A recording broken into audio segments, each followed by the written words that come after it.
മധുരമുണ്ടോ? ഇതേ വിനോട് പറിച്ചതാണ്. നമ്മളെ മാമ നേർഞ്ഞിട്ടതാണ്. നല്ല പഴുത്തേക്കാ.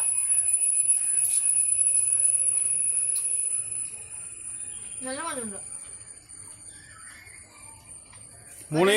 അച്ഛനോട് വേണമെന്ന് ചോദിച്ചപ്പോ അച്ഛൻ വേണ്ടെന്ന് പറഞ്ഞിട്ടുണ്ടായി. വിനോടിനോട് ചോദിച്ചപ്പോ വിനോടിനും വേണ്ട. പിന്നെ അടുത്ത് കടിച്ചിട്ട് കഴിക്കാന്ന് ചോദിച്ചു. ഇങ്ങനെ കഴിക്കാൻ നല്ല രസാ. പക്ഷെ പല്ലൊക്കെ ഇല്ലേ കല്യാണ പന്തൽ പോലെ ഉണ്ടാവും ചമയിച്ചിട്ട്. രസാ, നല്ല രസമുണ്ട്. ഇന്നലെ ഞാൻ മാങ്ങ എറിഞ്ഞപ്പോഴേ വല്ലതും കിട്ടിയ എന്തെങ്കിലും വീണാന്ന് ചോദിച്ച് കളിയാക്കിയ ആളാണ്. ഇപ്പം എറിഞ്ഞിട്ട മാങ്ങയൊന്നും ഇവിടെ നിന്ന് ഒറ്റയ്ക്കൊന്ന് മുഴുങ്ങണ തെങ്ങിൻ്റെ ഒട്ടിപ്പോയിരുന്നു. ഇത് അണ്ണാൻ ഏടി പുറകിൽ അണ്ണാൻ ഇല്ലേ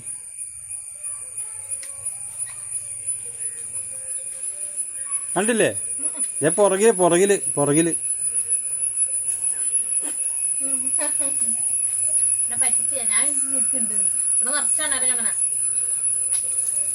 മതി. ആ ഇത് കളാ അതിൻ്റെ